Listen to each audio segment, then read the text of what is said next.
There you go. Perfect. Oh, Hi. How are you today, Jesse? I am doing well. How are you? I'm doing good as well. Thank you so much for asking. So, welcome to the show. Welcome to Chat with Dan. I'm super honored that you were here. And before we start, let me give you an epic introduction here to the show. So here we go with a crowd. With a crowd cheering effect. Here we go. At some point, I'm gonna have my talk show, and it's gonna be real people, and it's gonna be a lot more epic. But That was pretty epic. I enjoyed it. Thank you. Perfect. So, starting the whole interview here, tell me how it all started. I mean, where does your passion started? Honestly, when I was a kid, I grew up as an only child. Okay. Of a single mom. And I started doing accents at a really young age, and that was just sort of the way that I would play pretend. And I always did that, and I always created these characters and these accents, and that was something that I had always had in the back of my mind. And then when I got older and got to the point where it was time for me to choose what I wanted to do with my life, I always wanted to be an actor, and I had always had that creating of characters sort of ingrained in my foundation, and that sort of bubbled up, and it really came out when I started doing improv at the Second City. And then from there, it was just like I was given this bigger world of freedom to be able to create those characters, and I just sort of took it off from there. Wow. And starting with your career, so you started your career on acting on theater, right? And you were on the 12th night, and you played as Maria. So tell me about that experience and about your character. That was pretty amazing. I did that when I lived in London for a short period of time during college. And it was amazing to be able to perform in a theater in London, just outside the West End, which was really nice. Yeah. The great thing about Mariah is that she's sort of your quintessential best friend character. Okay. But she's got this grit and this attitude to her that I always connected with really nicely. And when I was in high school and earlier, you always want to play the ingenue, you want to play the lead kind of thing. Yeah. But when I got to play Mariah, I was like, wait a second, she's got more to her. There's a lot of depth, and there's more interesting things to play with this character. So I really enjoyed being able to play her, and that sort of opened my eyes to the idea of, connecting with my characters in a different way, and I found that much more enjoyable. Oh, cool. And then you were in No Exit, and you played as Kathy. So yes. Tell me about that. How do you got that gig, and what are some of the things that you enjoyed the most doing that play? I auditioned for that, and it was kind of a similar situation to Mariah. I had gotten that experience of playing Mariah and really being free with being that secondary character and how much freedom that actually gives you. And so with Kathy, it was an interesting new take on No Exit, which is a very classic play, and it had been modernized. We were still in hell and still horrible people in hell. But I auditioned for it, and I did this thing in the audition room that the director told me afterwards nobody else had done, and she was shocked that I had done it, and because of that I got the part. I looked her right in the eye during my audition. And normally when you're in an audition room, you're gonna pick a point past the director or something, or look to the side of the camera depending on what type of audition you're doing, and not involve the director in your acting. And I didn't do that. I just fully involved her in what I was doing. And Kath was very much a strong and hard character that challenged your ability to accept her. And so forcing my director to kind of be a part of that was a really fun situation for me, probably slightly uncomfortable for her. But in the end I got the part, and she was like, you got the part because you really embodied that, and you did the thing that you're not supposed to do. Yeah. Wow. Yeah. How cool is that? And at that point, how did you usually got ready before acting on stage? I made a lot of playlists for myself depending on the character. Hmm. So I find that music can be really helpful in helping to create that sort of three-dimensional world that a character needs. Yeah. I've also, in the past, I'd also sort of done lists of like, who am I, what's my goal, where am I, kind of thing. But I have found that once I've done that and I know who the character is, being able to get into that character that I have to embody on stage for a long period of time, having a playlist was really, really helpful to get me into that zone. Okay. Wow. And what are some of the things that you enjoyed back then about acting on plays? Having to embody that character for, an hour and a half to 2 hours was challenging, but also really fun. The other thing too is being on stage with other actors and getting to feed off of them and play off of them was really, really cool. I definitely miss that at times. Yeah. Get so much from what somebody else gives you. Of course. And also the vibe, right? Like the vibe on the plays while you're acting, and when you're on stage, and once it's done, like the whole vibe. I mean, it must be like it must be like an amazing feeling, right? Yeah, because you're all in this together, right? So you're all experiencing it individually, but also as a group. Yeah. So there's this vibe, especially when you get off stage, you have the adrenaline pumping and you're like, oh, we did that. And you hear the applause from the audience, or you hear the gasps, or, whatever reactions immediately from the audience. So it's instant gratification too. That's so cool. And tell me, what advice could you give to someone who just recently started to acting on plays? I would say,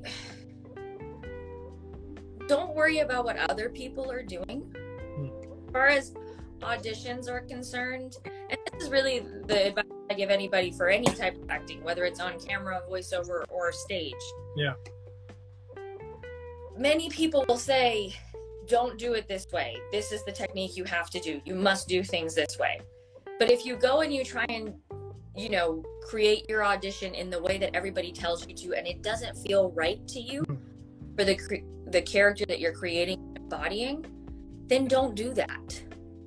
Just because somebody else said this is the way it's done doesn't mean that that's the way you have to do it. It's just the way that everybody else has been doing it, and they're not the people who are auditioning for that role right now. You are. So I think the biggest thing, whether you want to call it like be true to yourself or create your own characters or what have you, but what I have found is successful is the minute that I was like, ooh, I know this character and this is how they act, that's what I do, whether it's the right thing to do or the wrong thing to do. Wow. Huh. That's interesting. So basically it's like just do what your heart tells you to, right? Do what your heart tells you to, but also listen to yourself, because like I had many times where I would get an audition and be like, well, I really want to do it this way, but everybody says that you shouldn't do that, or everybody's going to do things this way. How do I make it my own? And you get in your head so much about it that instead of just looking at the page and being like, this is the character that jumps out at me from the page, and that's who I'm going to embody now, and that's what I'm going to work on, and I'm going to do it in this way. I think that's more important and it's more creatively fulfilling as well. Wow. Yeah, it's true. Yeah, because at the same time, I think that you get the chance to like really explore through a character and to make it like your own. And I think that at the same time, you have like a better feeling, right? Because you pretty much created that, let's say. Mm-hmm. Yeah, exactly. And the audition is really your chance to create it 100% on your own. Yeah. Because once you book the job, and it's a wonderful thing, you're going to be collaborating with the director and the other actors, right? Mm-hmm. So your audition is your time to shine. It's your time to be like, this is what came from my brain. How cool is that? That's awesome. And moving on with your career, you also do voice acting for audiobooks. So tell me, what made you wanted to start doing voiceover? Yeah. Voiceover for audiobooks or in general? Yeah, for audiobooks. For audiobooks, I've always been a big reader. Okay. So I've always loved reading, and so my aunt actually one day suggested to me. She was like, "I listen to audiobooks all the time." She's a huge reader, and she listens to audiobooks all the time. Yeah. And she was like, "You should do audiobooks." And I was like, "Huh, I should. All right, I'll look into it." And I started looking into it, and I was like, I can read for a living? That's true.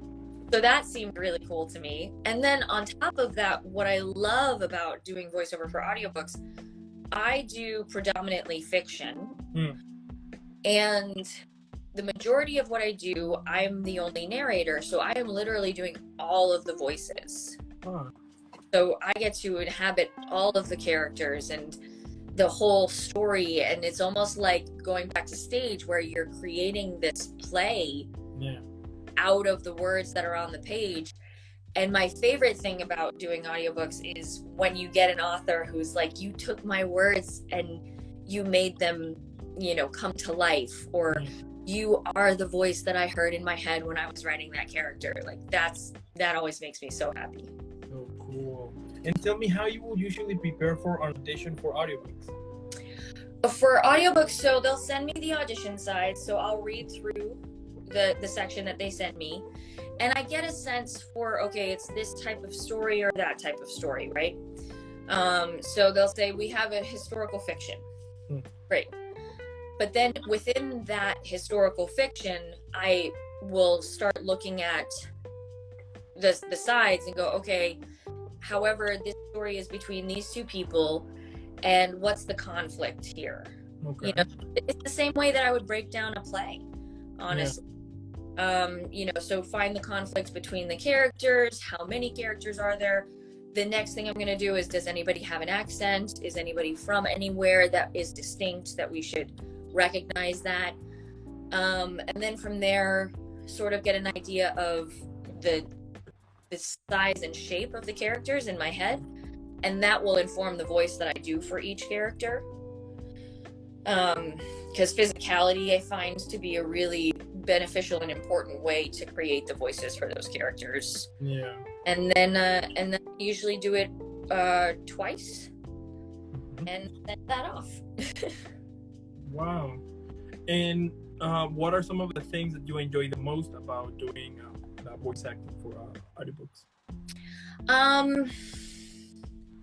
I would say the biggest thing is when I get into the meat of a story and I really find that I'm inhabiting that story. That as I'm reading it, I can see everything that's going on around me. See the environment that was created by those words. I love it also when I feel really embodied in the main character of a story. I did one book that was a YA romantic comedy that the minute I started reading it, I was like, oh, I am this person. This is great. So I love it when that happens. I also love it when it forces me as a person to take a look at aspects in somebody else's life that I may not have thought about before. Okay. I'm really lucky to have worked with some incredibly talented authors who are just so good at tapping into the truth of some very deep and hard situations in people's lives that I may or may not have had to deal with. Okay. And so being able to take a look at that and sort of learn empathy for those situations, but also inhabit it in a way where I'm like, I never thought about things from that perspective before, and now I do. So I feel both educated and expanded in how I view the world a lot of times. Okay. Wow. And what are some of the what are some of your favorite characters for the audiobooks that you did? Well, like I said, the rom-com that I did for a book called Better Than the Movies was one of my favorites. It was wonderful and fun and awkward. And I felt very close to Liz, the main character, in that sort of awkwardness, because that's how in high school. So I loved that. I also love, there's a book I did some time ago called After Zero that was about a 12-year-old girl who had something that I had never heard of before called selective mutism, which basically was she had gone through a traumatic experience. And because of that, she chose not to speak. There was nothing physically keeping her from speaking, but she felt that if she spoke, life just inherently became worse. And so she worked every day to not say any words. And I had never heard of this before, and the way that the author, Christina Collins, wrote this book was just beautiful. And I really enjoyed being able to inhabit that and also learn about that. I thought that was great. I also love some of the other ones. I get to voice Sabrina for the Chilling Adventures of Sabrina, the audiobook series, which is really fun. I love the Netflix series, so I get to tie it in together, which is really nice. That's so cool. Yeah. Wow. Now for the Agony House and Wilder Girls, you received the Earphones Award winner. Tell me about that experience. Agony House was fantastic. So I had a very small part in Agony House, but it was so cool because Scholastic, the publisher, did this really cool thing. It's a book within a book, basically. So it's a graphic novel inside of this regular book. The characters in the book find the graphic novel. So I played the main character in the graphic novel. And Scholastic did this really cool thing where they kind of turned it into a radio play. So there were sound effects and music and, you know, all this fun narration. And I got to be a superhero in it, which was so cool. And I just loved the creativity. Scholastic does this a lot. The creativity that they have in creating this audio experience, the print version of this novel, I thought was genius. So I loved being a part of that, and I was very honored that we won the Earphones Award for that. Wilder Girls was really interesting as well. That was mainly narrated by Eileen Stevens, who's amazing. I just had a few chapters in it, but the chapters I did have, I thought it was really cool because it's this really interesting sort of like almost post-apocalyptic world. And my character Bayet was just sort of like she was having, I don't want to give too much away, she was having this strange illness occur for her. And so it was this situation where I really had to think about, okay, you've been under some sort of drug anesthesia type thing. How would your mind really be working at that time? And so, you know, that when you're coming out of the fogginess, if you ever had a tooth pulled or something like that, and you're sort of like, wait, where am I? What's going on? And so I tried to really inhabit that into her dialogue and such. And I really, it was fun because it was very different from anything else I had done. Wow. Yeah, it sounds very, very interesting. Huh. By the way, do you think that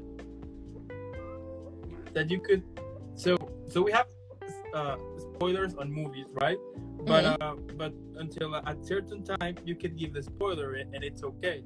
But for books, do you think that applies the same rule, or you just say any spoiler at all?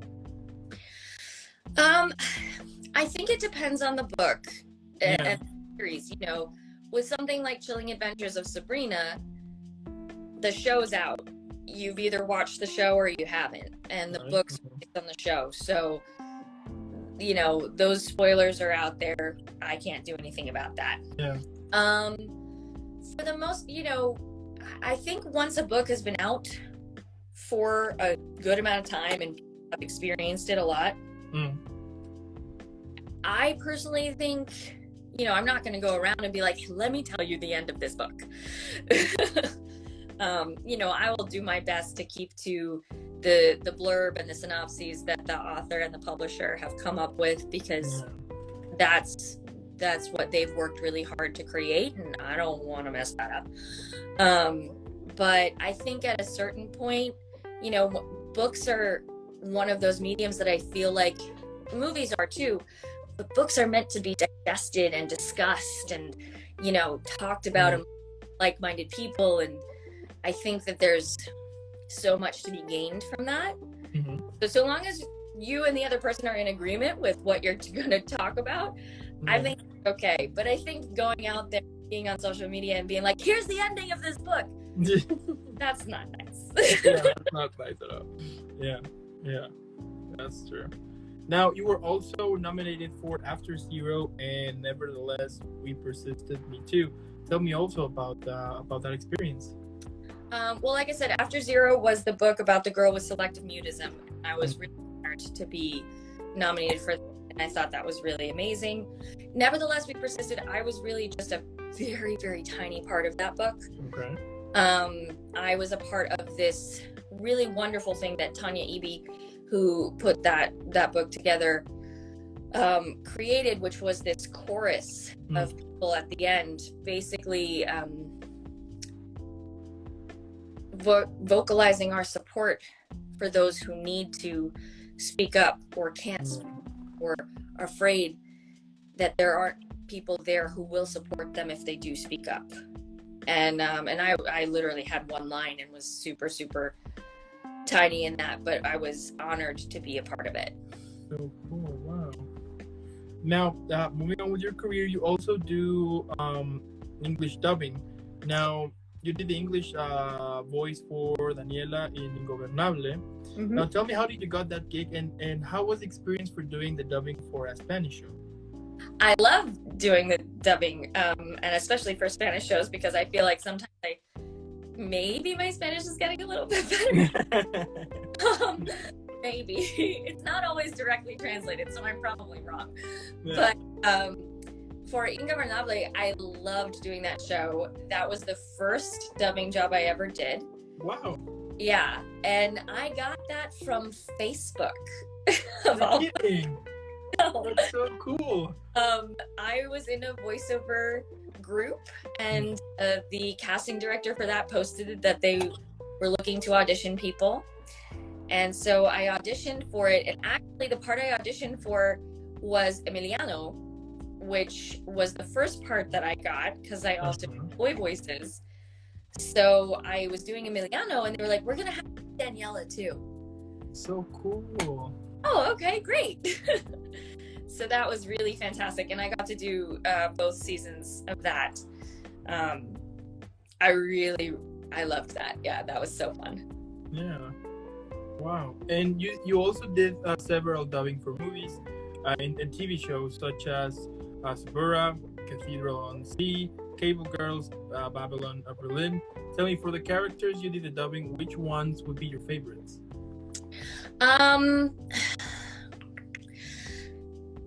Cathedral on the Sea. I was the adult version of Mom, which was a Spanish show from Spain. I loved that one. I got to really tap into some acting skills with that, which I appreciated. Not that you don't necessarily get to do that with all dubbing jobs, but a lot of times, we need to be informed by what the actor on screen did and make sure that we're honoring that. And with that one, it was a really hard storyline, basically about a woman who's abducted during the Spanish Inquisition.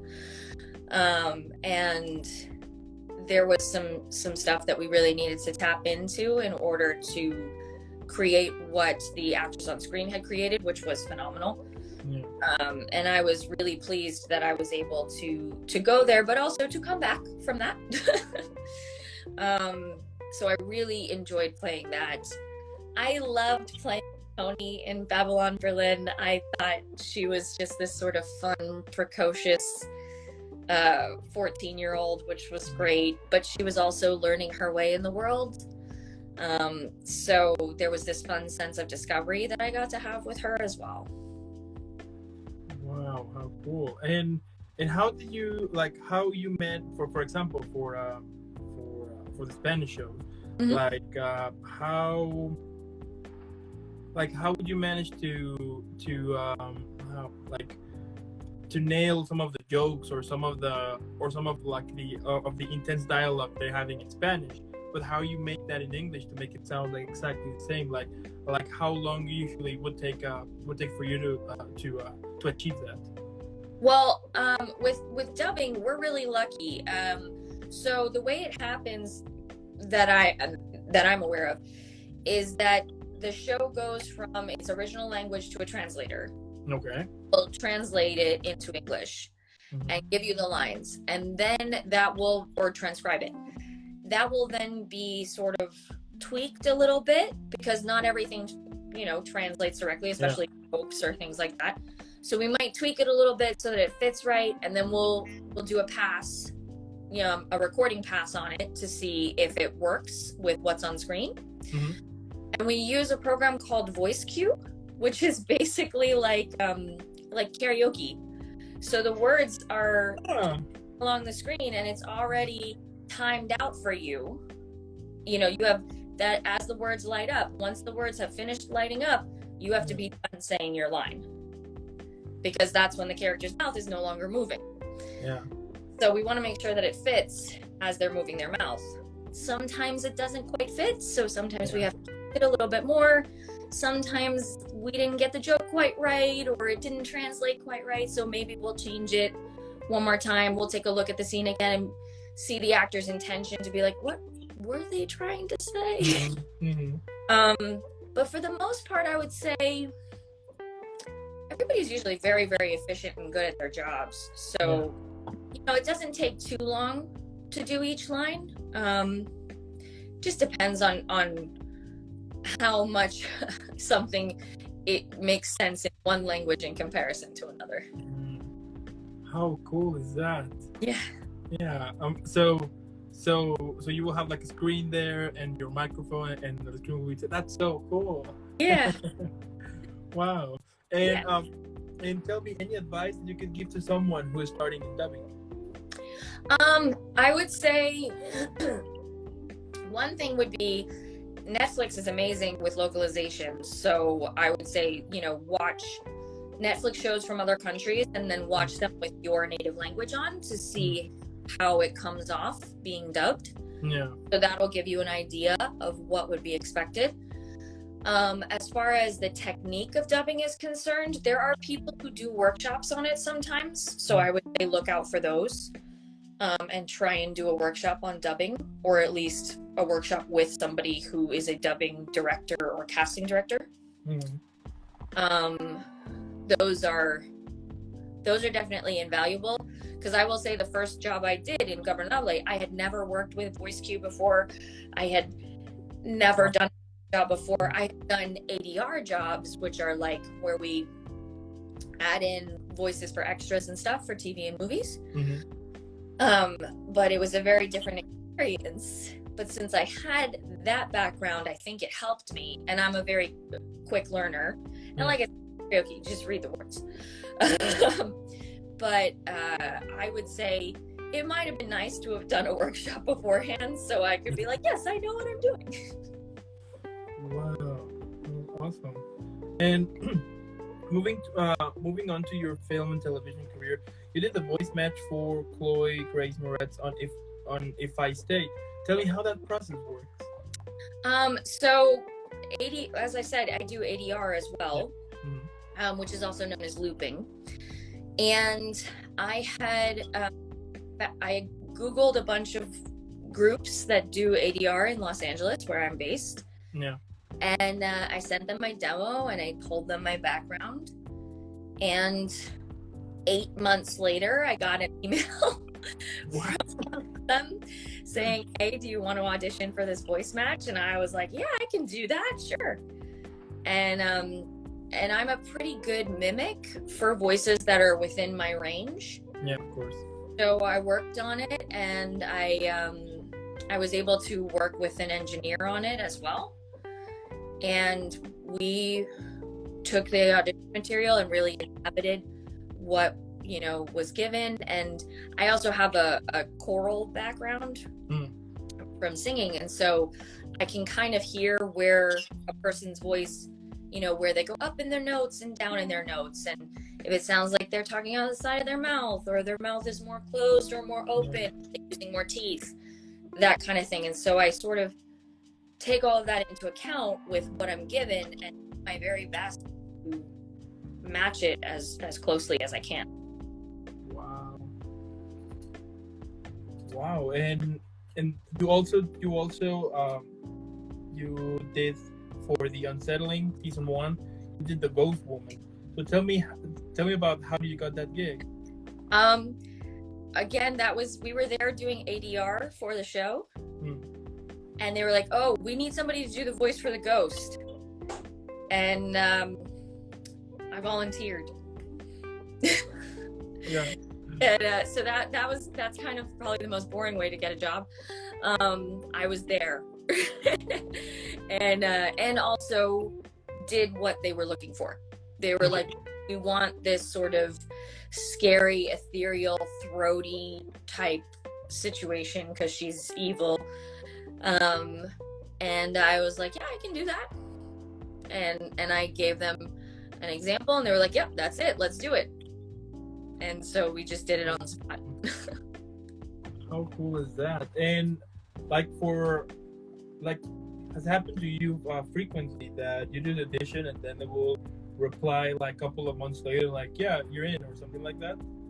Oh my gosh. Yeah, I mean, depending on the job. Commercials, usually you'll find out sooner than other things. But yeah, I did the Division 2, for example. I auditioned for that 3 times. And I didn't know what I was auditioning for until I didn't even know what I booked until I got in the room. Yeah. But for that one, I think the first time I auditioned for it was in November or December the year before. And then I auditioned for it again in March, and then again in May, and then I booked it in June. What? Yeah. So, I mean, things like that, you never know when things are going to come through, especially with video games and animation, because I mean, those things take time. Yeah, absolutely. You know? Yeah. Even though they're like, okay, we're ready to cast the voice, they're not necessarily ready to record the voice because they're still developing it, and perhaps that character changes. Yeah, it's true. Huh. Now that you mentioned commercial gigs, tell me how you will usually come up with the voice tone for each one. For commercials, a lot of times that's dictated by what the client wants. Okay. So, and they'll tell, like, when you get the audition, the majority of the time they want realistic, grounded, conversational. That's pretty much the style that's going on right now. Then you'll get in there and the client will be like, great, your audition was awesome, let's go ahead, let's do it. And you go from there, and they'll tweak it to whatever they're looking for. But for the most part, it's dictated by what they're asking, the specs that they give you. Sometimes I'll get a audition for a commercial and be like, okay, I'm gonna give you one that's totally the specs, and then I'm gonna give you one that has a little bit more attitude on it, or a little bit more something, because the way it's written, I feel like I want to do it like, you know. Or sometimes that's the only one I give them. I won't even give them the one that meets the specs exactly, because everybody that. So I'm like, well, that sort of goes back to everybody, you know, they say don't do it this way. Yeah, I want to do it the way that it reads off the page to me. Yeah, and I think that's like the key or the most important thing. Because it's you who are doing it, right? So. Yeah. Wow. And what do you like the most about doing commercial ads? I like it when I get to do commercials that have character to them. Okay. I don't think I've ever been cast in anything that's like Macy's or like the brand voice of something. Yeah. I usually find that the quirky character type commercials are the ones that I gravitate toward anyway, and those are the ones that I end up booking usually. So I like doing those. That's cool. Wow. Now, you also, so moving on with your career, you did several voices for Assassin's Creed: The Syndicate animated short film. So tell me about that experience, and was it the first time you were doing voice acting for kind of for a video game franchise? That was the first time that I had been involved with anything video game related. Okay. So this was a short film that they put together to sort of promote the game at Comic here, and it was a really cool film that directed by F. Gary Gray, and it like has this like graphic novel type feel to it, which was really cool. A friend of mine was working on it from a voiceover class I was in, and he was like, "Hey, I know you do ADR and you do boy voices as well as female voices. Would you be interested in doing this?" Yeah. And I was like, "Yeah." And they already had pictures, so I got to record to picture, which was really fun. Because a lot of times, like when I did Division 2, they didn't have picture yet, so I had no idea what it was going to look like still. But getting to do that and be a part of that was really, it made me feel like a badass. I really liked it. Yeah. That's so awesome. And then for the Division 2, so you did several voices for the game. Now, was it exhausting to do like the combat lines? Yes. I recorded on that job.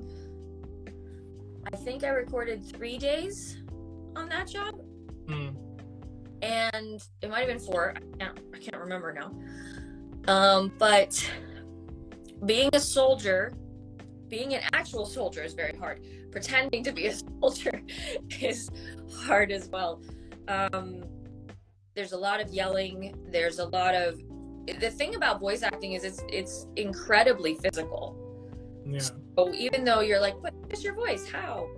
It has to come from every part of your body. And especially I find when I'm playing characters of strength, your whole body tenses up and your shoulders are up against your ears, and you're, that job was so fun because they actually had props.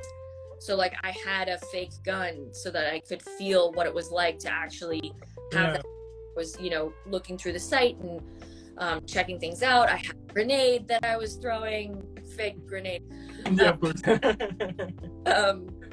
And I thought that was genius that they had those so that you could really get that physicality in your lines, because, it's one thing to be like, grenade, but it's another thing to be like, grenade, and you actually get that energy and that emphasis behind what you're doing. So I loved it, but it was definitely one of those things where I'm really glad to be protected by the union here, because you can only do a 4-hour session. So that was good. So we did that in the morning, and then I literally did not speak the rest of the day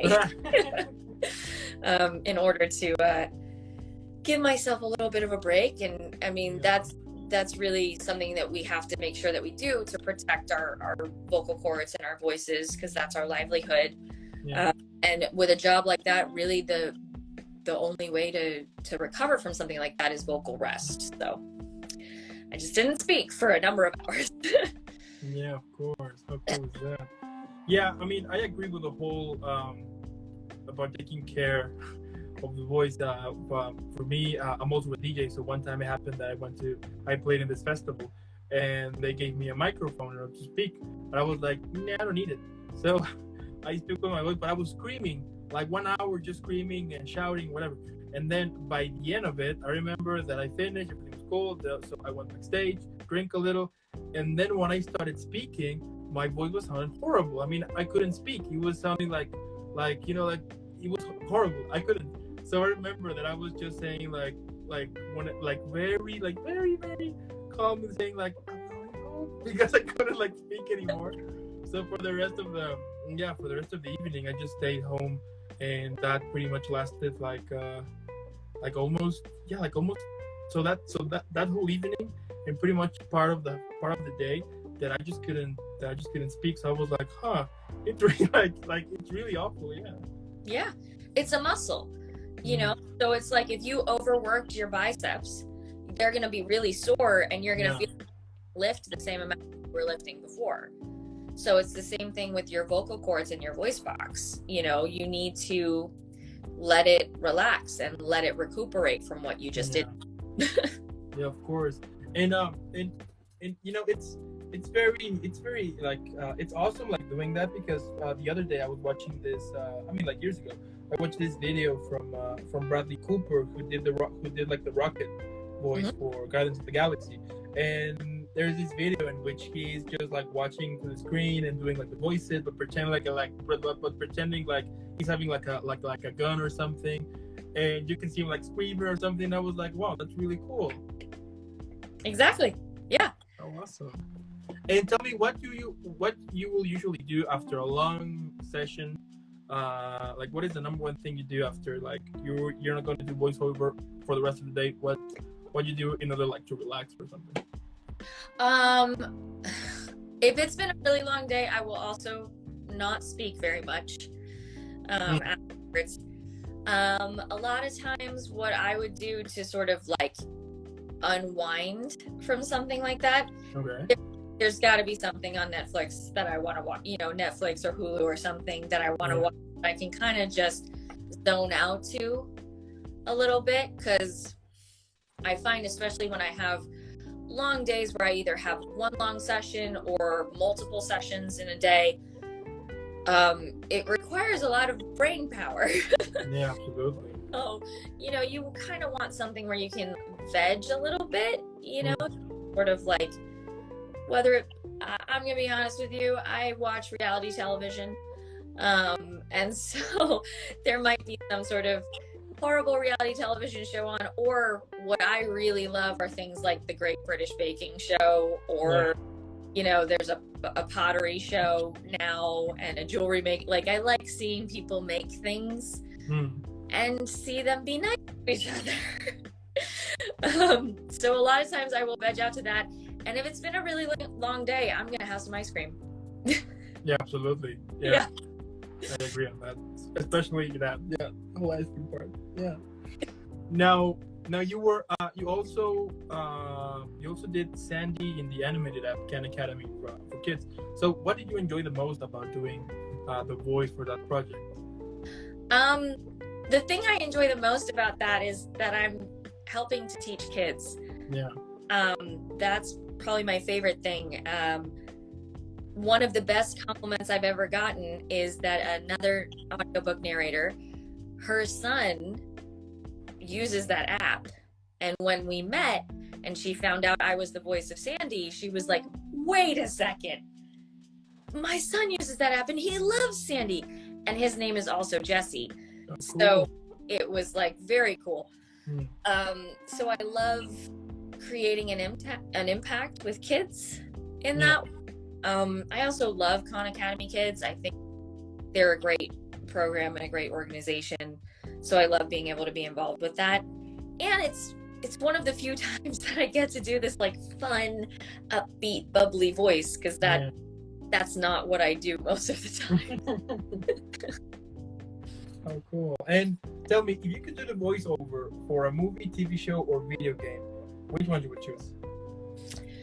Oh gosh. I've always sort of fantasized about doing the voiceover for Lara Croft, for Tomb Raider. I think that she's badass. I think she's really cool. I would love to do that. And that game has been around like my whole life, I feel. Yeah. So, you know, to be a part of a storied franchise like that, I think would be really cool. I also think it'd be very cool to do voiceover for Halo. Because that's also a game that I've played forever. And I love that game. As far as animation is concerned, I mean, there are so much.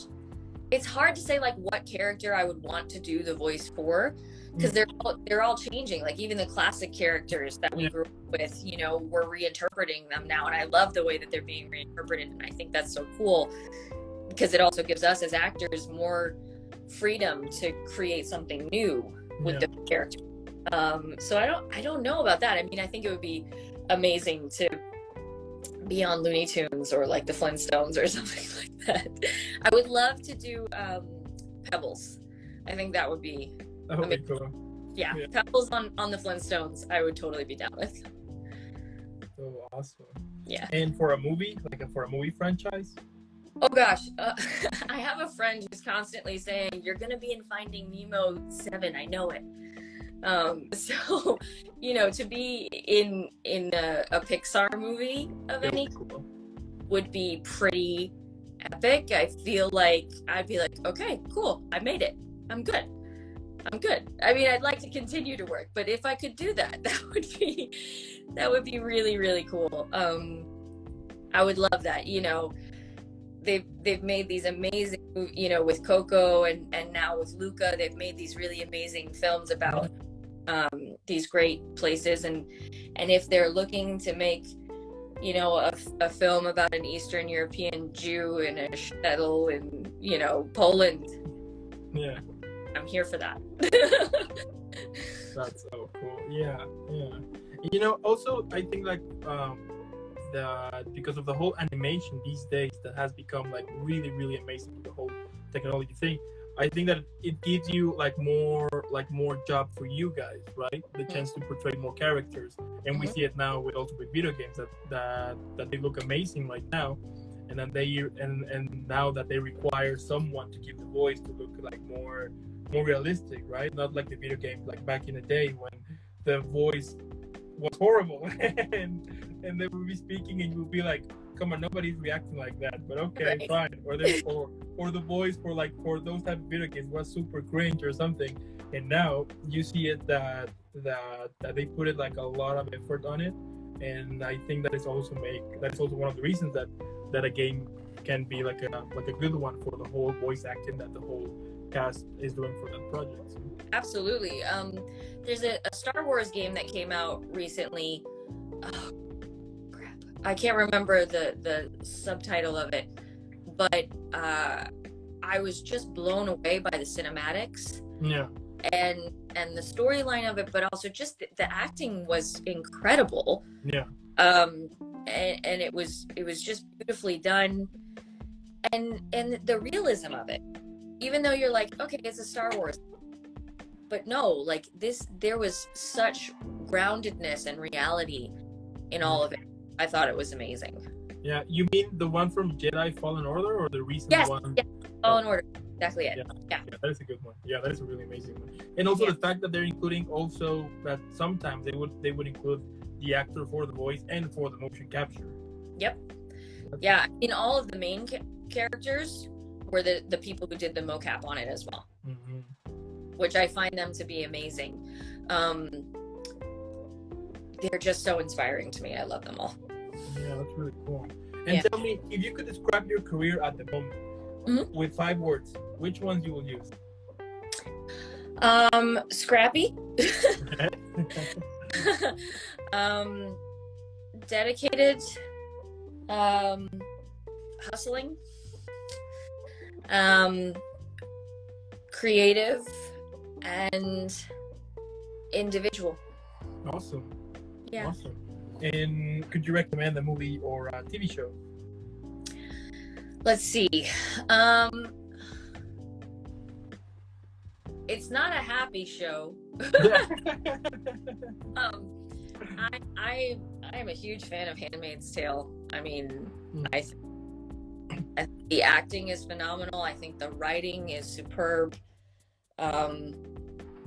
at some point I would like something happy to happen on there, but it's just from a creativity standpoint, it's a masterclass, I feel like, in acting.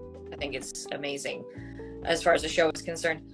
A movie, it's an old movie, and it is one of my favorite movies on the planet, and it's called The Court Jester with Danny Kaye. No, I haven't saw it. I want to say it came out in the 50s or 60s. Angela Lansbury is in it as well, and from Murder, She Wrote. Danny Kaye was sort of to me anyway, the king of physical comedy. And the freedom he had and the timing he had, I feel like, are such, like, you could really learn a lot from that. And also, he's just so entertaining, and he sings really well, and he dances really well, and it's just fun. That's a good one to just sort of like watch because it's fun. Oh, cool with that. Now tell me, what motivates you? I mean, what drives you? I mean, you have done a lot of amazing, awesome things. So I want to know, like, what motivates you to keep going and going. Like, the opportunity to continue to create. And the fact that I get the opportunity to create something new with each job that I do. Okay. Sometimes some of the jobs are similar, but I can always find the individuality and nuance in each job. And the fact that I get to do that for a living constantly drives me. Also, the fact that I used to not be able to create for a living. You know, I used to have a survival job. I was a waitress for 10 years. And I'm very grateful that I did that. It paid my rent and, you know, made it so that I could do what I do now, but I don't want to do it again. That's a big motivator for me, for sure. You know, the fact that I'm creating something that I can say I was a part of, bringing it from one thing and turning it into another, and it's lasting in some way, I think is a really cool opportunity. And I'm pregnant right now, so I like that I'll get to leave that behind for my daughter. And you know, I'm really excited that if I get too tired, I can just put on one of the audiobooks and there you go. Yeah, exactly. You know, I'm reading to her. yeah, basically you are. Yeah. Yeah, thank God of technology, huh? How awesome is that? And like, my last question would be, like, what would be the legacy that you would like to share to future generations coming? That every character that I had the great fortune to portray, I inhabited fully. That I didn't just do a voice. You know, that I helped three-dimensionalize what could be a two-dimensional piece of art. That I collaborated with those who created it in the first place. I think that's something that's really important that I learned early on. The voice and the actor are really the last piece of the puzzle. There are so many people behind the scenes and in the background who created this from the beginning. You know, aside from the person who developed it, right? The writer. We're talking animation and video games. You have the animator, you have the visual effects person. There are all these people who go into creating these properties and these ideas and epic stories. And it's my job to then take that and be willing to collaborate with them in order to just make it fly out of the screen for the consumer or the listener, you know, or the player. And so long as what you see that I've done does that for you, then I've done my job. Wow. That's awesome. And you are doing it, by the way. So, wow, that's really, yeah. That's really cool. Huh. I'm speechless. But yeah, I mean, Jesse, thank you so much for giving me the opportunity and also the time you gave to this to be part of the show. I mean, you are a super talented actress. I mean, I can't wait to see one day for you to make the voice for Tomb Raider or for a Pixar movie. That would be cool.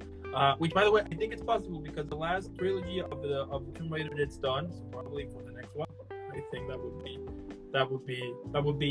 that like or with Halo too. I mean, they're pretty much making Halos like a lot of times. So probably or maybe in another video game. But I definitely look forward to hear more of your to see and to hear more about your awesome work. Keep doing what you're doing. Also, congratulations for your pregnancy. That's really cool.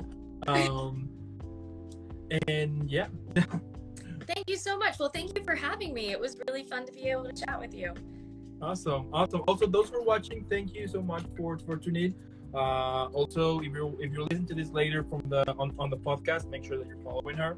So normally what I will do is that I will tell is to put pause, follow Jesse right now in all of her social media, leave a bunch of likes, and then come back to this to the end of this session.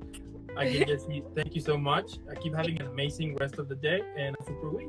You too. Thank you so much. All right. Have a good one. Bye. Bye.